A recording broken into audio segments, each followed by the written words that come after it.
시편 19편 7절 말씀부터 9절 말씀, 10절 말씀까지 보겠습니다. 여호와의 율법은 완전하여 영혼을 소성시키며 여호와의 증거는 확실하여 우둔한 자를 지혜롭게 하며 여호와의 교훈은 정직하여 마음을 기쁘게 하고 여호와의 계명을 순결하여 눈을 밝게 하시도다. 여호와를 경외하는 너는 정결하여 영혼까지 이르고 여호와의 법도 진실하여 다 이루오니 금곧 많은 순금보다 더 사모할 것이며 꿀과 송이꿀보다 더 달도다. 오늘 함께 잠시 생각해 보고자 하는 주제는 성경의 충족성입니다. 충족성. 간단하면서도 우리가 목회를 하면서 사역을 하면서 마음에 언제나 새롭게 새김을 귀중한 원리인 줄 압니다. 성경의 충족성이라 하면 한마디로 성경만으로 충분하다는 게, 그리고 성경만으로 족하다 하는 그런 원리가 바로 성경의 충족성입니다. 저도 여러분들과 마찬가지로 신학교에서 신학을 오래 공부했습니다만은 참 목회를 하면서 아쉬웠던 점이 신학교에서 성경을 제대로 배우지를 못했다는 거예요. 예를 들면 불고기가 맛이 있다, 불고기 먹어야 된다, 영양가가 많다, 많이 먹으라 말이지. 그런 소리 백날 한다면 무슨 소용이 있겠어요. 불고기를 먹여주면 되는데 신학교에서 불고기를 안 먹여주더라는 거예요. 성경은 하나님의 말씀입니다. 성경을 읽어야 된다 말이지. 평일날 3장씩, 주일날 5장씩 해서 1년에 1독을 해야 된다. 아무개는 1년에 몇 독 했단 말이지. 그냥 말만 하지. 교수님들이 성경 자체를 가르쳐주지 않는 거예요. 그래서 늘 그 마음이 아쉬움이 많았었는데, 하여튼 중요한 것은 성경의 충족성, 성경만으로 충분하며 성경만으로 족하다. 우리가 목회자로서 하나님의 말씀인 성경의 권위를 높여야지. 그래야 하나님이 기뻐하시지. 하나님이 우리에게 맡겨주신 것은 성경에 기록된 하나님의 비밀, 하나님의 말씀이잖아요. 무슨 고전 문학 작품을 우리에게 맡겨주신 것이 아닌데, 설교를 하면서 하나님의 말씀인 성경을 가르치기보다는 오히려 무슨 새로 나온 신간서적 썸머라이즈 해가지고 그걸 전해주고, 하나님이 그런 걸 우리에게 맡기신 건 아니잖아요. 예수님도 마태복음 5장 18절을 보면 우리가 잘 아는 말씀입니다만, 천지가 없어질지라도 율법의 1.1획도 없어지지 않고 다 이루리라. 예수님 말씀하신 율법은 성경이니까, 예수님은 성경에 기록된 하나님의 말씀의 1.1획, 한 글자가 아니고 한 단어가 아니고 한 글자를 형성하는 1.1획도 소홀히 여기지 않고 절대적인 하나님의 말씀으로 여겼다면, 우리도 예수님을 따라서 성경에 기록된 하나님의 말씀 한 단어 한 단어 소홀히 여기지 말고 소중히 여겨야 하는 것이 하나님의 종으로서 바른 신실한 자세가 아닐까. 그렇게 해서 다른 주제들도 많이 있겠지만은 이 시간에는 다시 한번 성경의 충족성에 대해서 우리가 깊이 깨닫고 다시 한번 마음에 새기는 그런 시간이 됐으면 좋겠습니다. 말씀대로만 하면 나머지는 다 하나님이 책임지실 거니까. 그렇잖아요. 모든 원리가 성경 속에 다 들어있는데, 그죠? 성경의 충족성을 가지는 이유는 성경이 바로 하나님의 말씀이기 때문이죠. 그죠? 그래서 시편 17편, 조금 전에 읽은 그 말씀을 보면 시편 17편 1절에서 6절까지는 자연계시, 계시는 두 가지로 나누잖아요. 자연계시, 일반계시, 하나님이 창조하신 그런 자연 만물 속에서 하나님이 자신을 나타내시는 거죠. 주 하나님 지으신 모든 세계 내 마음속에 그리어 볼 때 하늘의 별 울려 퍼지는 내성 주님의 권능 우주의 장래. 우리가 하나님이 창조하신 대자연을 바라보면 하나님의 높으심, 위대하심, 선하심, 인자하심, 영원하신 신성을 우리가 자연스럽게 그 속에서 볼 수 있잖아요. 자연 계시, 일반 계시라고 그러죠. 여기에 대해서는 오늘 뭐 깊이 생각할 시간적인 여유가 없고, 시편 17편 7절 말씀부터 9절 말씀까지 보면 특별 계시, 초자연 계시, 성경을 가리키는 거죠.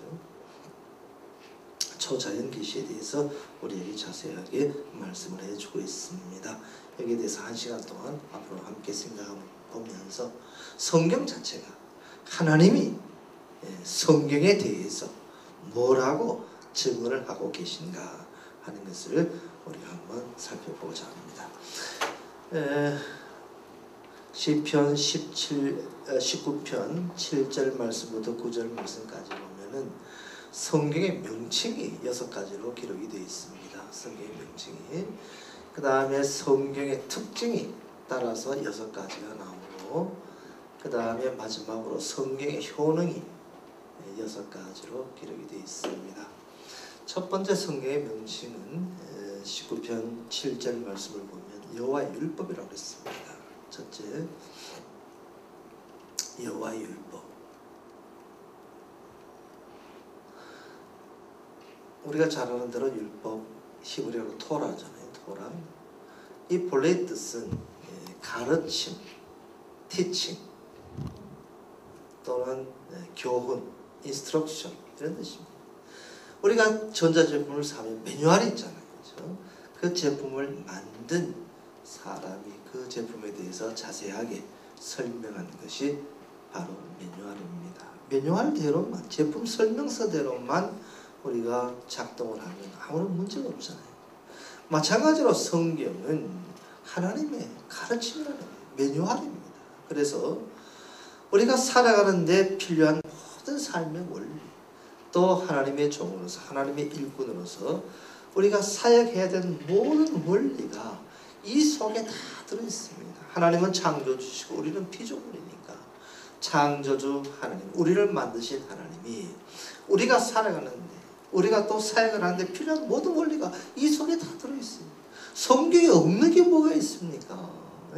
성경에 뭐 없는 게 없잖아요. 우리가 사역하는데 모든 필요한 원리를 다 이 속에 하나님이 기록을 해놓으셨어요. 그러니까 말씀대로 성경대로만 하면 아무런 문제가 없는데, 성경만으로 부족한 것처럼 마치 성경 이외에서 다른 것을 자꾸 찾으려고 그러니까 문제가 생긴다는 거예요. 성경대로만 하면 아무 문제가 없는데. 그 다음에 두 번째, 또 성경의 명칭은 7절에 나옵니다만 여호와의 증거예요. 증거. 사람의 증거가 아니고 여호와의 증거라는 거예요. 얼마나 감격스러운 그 사실입니까? 우리가 성경을 펴면은 하나님이 성경을 통해서 우리에게 말씀하시잖아요. 하나님이 친히 우리에게 말씀하신다는 거 얼마나 좋아요. 김현이라는 그 가냘픈 여성이 칼기를 폭파해서 수많은 사람들을 참 눈 하나 깜짝하지 않고 죽였습니다. 그 동기가, 계기가 무엇인가 들어보니까 김정일 위원장이 자기에게 편지 한 장을 친서로 써줬다는 거예요. 그 사실이 김정일 그 동지께서 자기에게 친필로 써줬다는 그 사실에 너무 감격해서 자기가 조국과 김정일을 위해서 자기 목숨을 바치기로 결심을 했다는 겁니다. 하물며 성경은 만왕의 왕이신 하나님이 우리에게 친히 말씀하시는 거니까 얼마나 감격스러워요. 성경을 펴면 하나님이 우리에게 말씀을 하시는데, 온 우주 만물의 주인이신 하나님이 우리에게 말씀하신다는 그 사실이 얼마나 감격스러운지 몰라요. 사람의 증거가 아니고 하나님의 증거라는 겁니다. 그러니까 우리가 성경은 덮어놓고 믿어야 한다고 틀린 말이에요. 펴놓고 믿어야지. 성경 없이, 성경을 벗어나서 우리 믿음이 어떻게 성립할 수가 있습니까? 두세 사람이 네 힘으로 모인 그곳에는 예수님이 항상 함께 있다 말씀하셨으니까 말씀을 믿는 게 우리 믿음이죠. 그 성경을 떠나서는 우리 믿음이 성립할 수가 없는 거예요. 예수 사랑하심을 성경에서 알았네. 성경이 예수님은 우리를 사랑하신다 말씀하시니까 우리가 아는 거지. 성경을 떠나서 하나님을 어떻게 알고 예수님을 우리가 어떻게 알 수가 있겠어요. 성령을 펴면 하나님이 친히 우리에게 말씀하신다는 거예요. 하나님의 여호와의 증거입니다. 얼마나 감격스러운지 몰라요. 그 다음에 세 번째 8절 말씀을 보면 성경의 명칭은 여호와의 교훈입니다. 교훈. 아까 여기 율법의 본래 뜻이 교훈이라고 했는데 여기 히브리어 원 뜻은 교훈은 인도, 안내 이런 뜻이에요. 앞뒤로 인도하시는 거예요. 하나님의 말씀이 우리 발의 등이 되고 우리 길의 빛이 돼서 우리를 인도하시지 않습니까? 이스라엘 백성들이 출애굽했을 때 그때 하나님은 낮에는 구름 기둥을 띄우시고 밤에는 불 기둥을 띄우셔서 이스라엘 백성들을 적과 꿀이 흐르는 가나안 땅으로 인도를 하셨잖아요. 근데 이제는 더 이상 구름 기둥, 불 기둥이 필요가 없습니다. 왜? 우리를 인도하는 것은 구름 기둥, 불 기둥이 아니고 하나님의 말씀인 성경이니까. 성경이 우리 발의 등이 되고 우리 길의 빛이 돼서 다 인도하시지 않습니까? 따라서 성경 말씀대로 성경에 기록된 하나님이 인도하시는 대로만 따라가면 영원한 가나안 복지까지 우리가 완전하게 이룰 수가 있지 않습니까? 여호와의 교훈이라고 그랬습니다. 다음에 성경의 네 번째 명칭은 역시 8절에 나오는 여호와의 계명이에요. 계명. 하나님의 명령이라는 겁니다. 계명. 하나님은 창조주시고 우리는 피조물이니까 하나님이 말씀하시는 대로 피조물인 우리 인간은 절대적으로 순종을 해야지.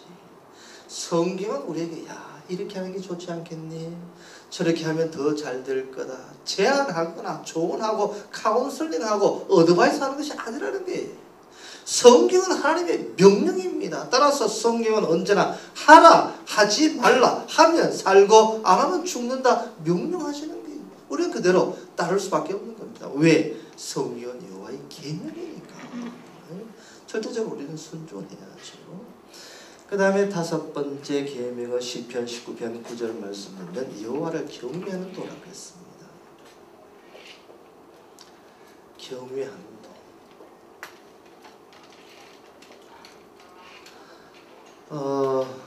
경외, 공경할 경, 두려워할 위. 구약 성경에 보면 하나님을 경외한다는 말과 예배라는 말이 대꾸를 이룰 때가 많습니다. 그러니까 결국 성경은 우리에게 하나님을 예배하는 그 법을 가르친다는 거예요. 우리가 하나님을 어떻게 예배할 것인가 그거 알고 싶으면 성경을 보면 되잖아요. 성경 속에 하나님을 예배하는 법을 다 우리에게 말씀을 해주셨으니까 우상 만들지 말라 하나님 말씀하셨잖아요. 그러니까 우리가 우상 만들면 안 되지. 마음을 다하고 뜻을 다하고 힘 다해서 하나님 섬기라. 하나님은 한 분이시니까. 만일 인도에서 말하는 것처럼 신이 3천만이나 되고 수없이 많다면은 이 신에게도 마음을 주고 저 신에게도 마음 어느 정도 주고 그래야 되잖아요. 그러나 하나님은 유일하신 한 분 하나님이시니까 우리 마음을 다하면 되잖아요. 얼마나 쉬워요. 하나님은 한 분이시니까 마음을 이 신에게도 주고 저 신에게도 줄 필요가 없잖아요. 마음 다해서 하나님만 섬기면 되니까. 예배하는 법을 알려면 또 신약에서 예수님 말씀하시기를 영과 진리로 예배하라. 예배하는 법을 다 말씀을 해주지 않습니까? 그러니까 뭐가 더 필요하겠어요? 그 다음 마지막 여섯 번째로 여호와의 법이라고 그랬습니다. 여호와의 법. 사람의 판단, 이 판단의 미시파트, 판단에서 나온 말이죠. 사람의 판단은 잘못될 수 있잖아요. 유대인들이 하나님의 아들이신 예수님인데도 신성모독이다 이래가지고 그렇게 판단해서 예수님을 십자가에 못 박아 죽였지 않습니까? 바울 얼마나 신실한 그리스도의 일꾼이요 종이었습니까? 그런데도 로마의 원로원에서는 잘못 판단해가지고 그를 못 뺐지 않습니까? 사람의 판단 얼마든지 잘못될 수가 있습니다. 그래서 사람이 만든 법은 헌법이라 할지라도 계속해서 바뀌지 않습니다. 개정되지 않습니다. 그러나 하나님의 법은, 하나님의 판단은 언제나 유일하고 절대적이니까 하나님의 판단은 영원한 거죠. 언제나 모든 것이 다 이롭습니다. 이 6가지 이제 성경, 하나님의 말씀인 성경 6가지 명칭 가운데 공통적으로 쓰인 단어가 있습니다. 그것은 여호와의 율법, 여호와의 증거, 여호와의 교훈, 여호와의 계명, 여호와를 경외하는 것, 여호와의 계속해서 여호와를 강조해요. 무슨 뜻이겠습니까? 한마디로 성경의 원저자는 하나님이시라는 거예요. 물론 성경은 선지자에 의해서 또 사도들의 손을 빌어서 하나님이 기록하셨어요. 사람은 어디까지나 하나님이 쓰신 도구지.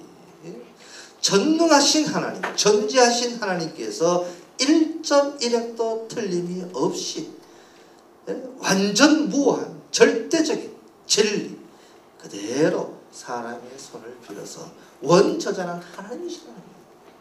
그래서 우리가 잘 아는 디모데후서 3장 16절 말씀 보면 모든 성경은 뭐라고 그랬어요? 하나님이 감동하시고 되더라고요. 하나님의 감동. 하나님의 감동이라는 게 무슨 뜻입니까? 원래 뜻이 헬라어 뜻이 가프레디. 하나님이 숨을 내쉬셨다는 거예요. 창세기 1장 2절에서 하나님이 사람을 흙으로 지으시고 코에 생기를 불어넣으시니까 생명이 됐다 그랬잖아요. 그때 코에 생기를 불어넣으시 숨 쉬셨다는 거예요. 다시 말해서 우리가 이 말을 할 때 숨을 내쉬면서 말을 하는가 숨을 들이키면서 말을 하는가 그거 생각하면 쉽게 알 수 있죠.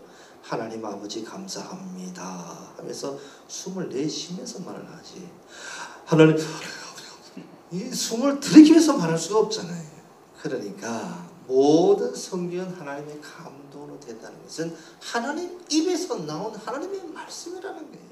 모든 성경은 창세기 1장 1절부터 시작해서 요한계시록 21장 마지막 그 22장 마지막 단어까지 그리고 성경에 기록된 모든 내용들 성경에 기록된 모든 단어 하나하나 다 하나님의 입에서 나온 하나님의 말씀이라는 거예요.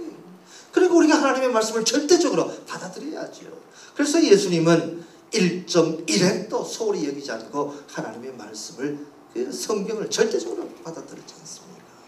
예수님이 그렇게 하셨다면 우리도 성경에 있는 그 말씀 한 단어 한 단어 소홀히 여기지 말고 정말 소중히 여겨야죠.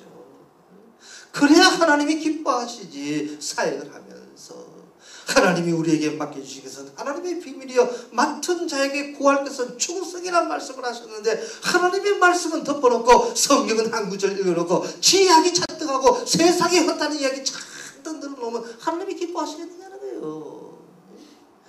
좀 딱딱하고 재미가 없고 그래도 하나님의 말씀이 성경의 권위를 높이면서 성경에 기록된 하나님의 말씀을 순전하고 바르게 전해야죠. 그래야 하나님이 기뻐하시고 하나님이 그 사역에 복을 주시지. 그 다음에 성경의 특징에 대해서 또 살펴보면 성경의 첫 번째 특징은 7절에 나옵니다. 여호와의 율법은 완전하려. 완전이라고 했습니다. 완전. 전능하신 하나님, 전지하신 하나님이 저자이신 그 성경인데 뭐가 부족하겠어요? 성경 안에는 우리가 필요하는 모든 것이 다 들어있다는 겁니다. 성경에 없는 게 뭐가 있어요? 성경을 연구 안 하고 성경을 안 보니까 그렇지. 그런데도 어떤 사람들은 마치 성경만으로는 부족한 것처럼 성경을 안 보고 자꾸 성경 이외에 다른 것을 다른 데서 하나님의 뜻을 찾고 거기서 뭐 설교에 어떤 자료를 구하려고 그러면 잘못이죠. 하나님 자신이 성경은 완전하다고 말씀을 했지 않습니까? 성경만으로는 부족한 것처럼 생각하면 잘못입니다. 틀렸습니다. 성경의 충족성이에요. 성경만으로 충분하고 성경만으로 족하다는 겁니다. 이 원리에서 벗어나기 때문에 자꾸 이단 사상에 빠지고 흔들리는 겁니다. 물론 하나님의 말씀이 성경이 완성되기 전에는 하나님은 꿈으로도 자신의 뜻을 계시하셨죠. 예컨대 마태복음 1장에서 하나님은 요셉에게 주의 사자를 보내셔서 마리아를 데려와라. 마리아 속에 잉태된 것은 성령으로 된 자다 말씀을 하셨잖아요.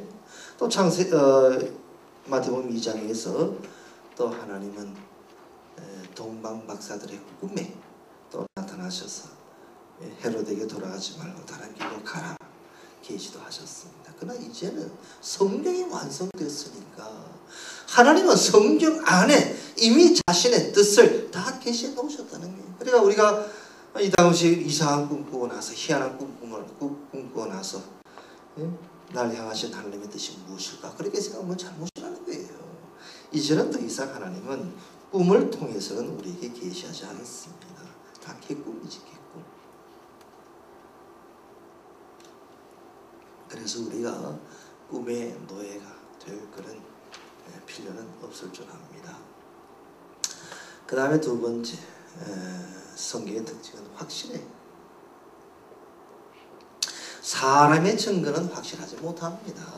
그래서 사람은 간증하고 뭐 그럴 때 꾸미기도 하고 왜 감동을 줘야 되니까 다른 사람을 설득시켜야 되니까 그 사람의 증거 사람의 이 간증은 말이죠 확실하지 못해요. 미사여구를 써서 말이지 뭐 과대 포장하기도 하고 경우에 따라서는 남을 감동시키기 위해서 없는 것도 아닌 것도 했는 것처럼 말이지 집어넣기도 하고. 사도 바울이 고린도후서 11장 1절 말씀 우리가 잘 합니다만 12장 1절 이하에서 4절까지 셋째 하늘에 갔다 왔잖아요. 얼마나 놀라운 체험을 했습니까? 신비한 체험을 했습니다. 셋째 하늘은 낙원이라고 했어요. 낙원. 천국에 갔다 왔습니다. 바울은 이 엄청난 체험을 하면서 조심스럽게 간증을 하잖아요. 어쩔 수 없이 부득불 자기에게 육체를 찌르는 가시가 있었는데 그 가시를 없애달라고 3번이나 간절하게 하나님께 기도했지만 하나님은 그 가시를 제하여 주지 아니하시고 가시의 의미를 깨닫게 하셨잖아요.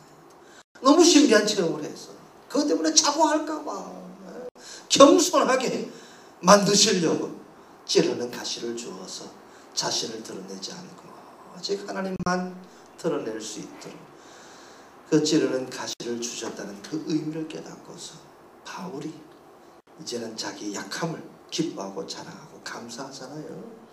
이 나홀에 셋째 하늘에 갔다 왔다는 이 신비한 체험을 조심스럽게 어쩔 수 없이 간증하면서 여러분 첫 단어가 뭐였습니까? 고린도후서 12장 1절 첫 단어가 뭐였어요? 생각나세요? 바울이 셋째 하늘 갔다 온 그 신비한 체험을 간증을 하면서 첫 단어가 뭐였습니까? 첫 단어 기억나세요?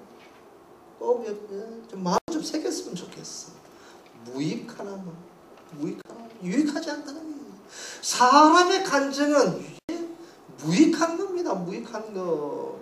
그 사람이 뭐 체험했다고 해서 제가 꼭 체험하라는 그런 법은 없으니까요. 상황이 다 다르잖아. 연예인들 불러가지고 무슨 간증하고 저 참 그런 거 싫어. 하나님의 말씀 성경이 확실한 증거지 사람의 증거가 뭐 그렇게 중요한 건가요? 자기나 나나 똑같이 다 부족하고 뭐 죄인들이지 하나님 앞에 온전한 사람이 누가 있겠어요? 그래서 저는 하여튼 간증하고 이런 거 참 싫어. 저희 교회도 이 CBS에 다니는 그런 그 분이 있어요. 그래서 저한테 자꾸 말이지 그 한국 그 CBS에서 뭐 누가 간증하고 테이프를 자꾸 줘. 그래서 제가 야단쳤어요. 고린도후서 12장 1절 단어도 모르냐고 말이야. 그거 다 무익한 거라고 말이지. 하나님의 말씀이 성경의 권위를 높이고 성경을 전해야지 말이야. 사람 이야기, 헛다른 이야기 뭐가 그렇게 중요한 거냐고 말이지. 제가 많이 하는지. 물론 죄송해요. 저하고 이렇게 입장이 다를 수도 있지만은 하나님의 말씀이 성경의 권위를 우리가 높여줘야 하지.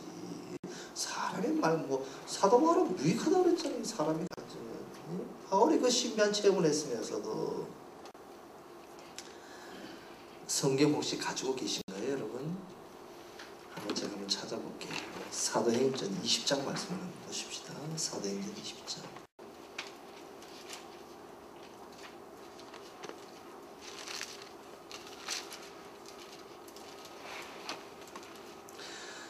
사도행전 20장 17절 말씀부터 보시면은 사도 바울이 세 번에 걸친 선교 여행을 다 마친 후에 이제 예루살렘을 향해서 올라갑니다. 그때 밀레도라고 하는 곳에 이르러서 그가 설립한 에베소의 사람을 보내서 교회 장로들을 청하여 오게 했습니다. 20장 17절 말씀입니다.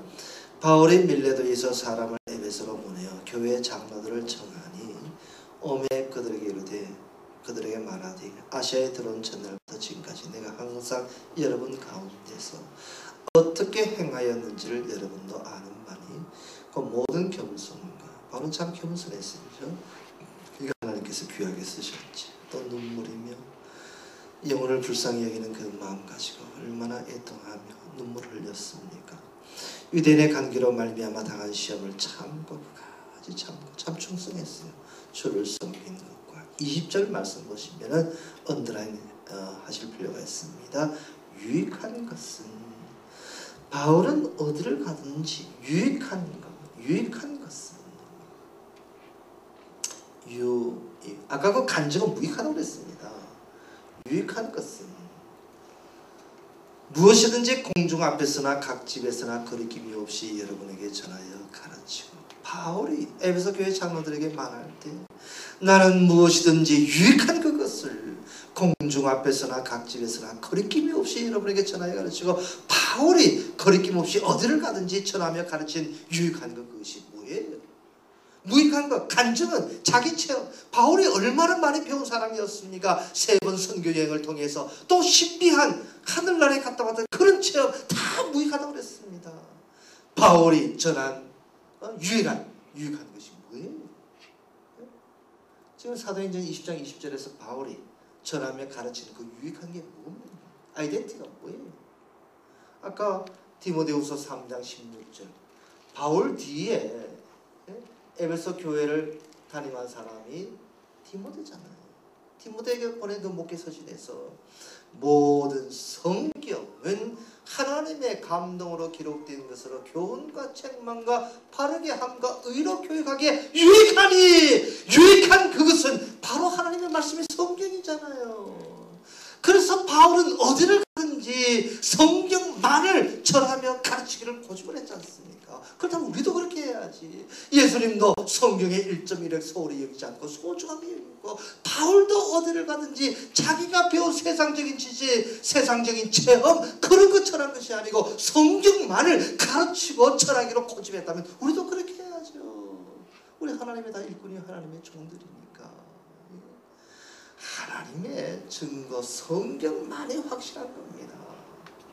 성경만이.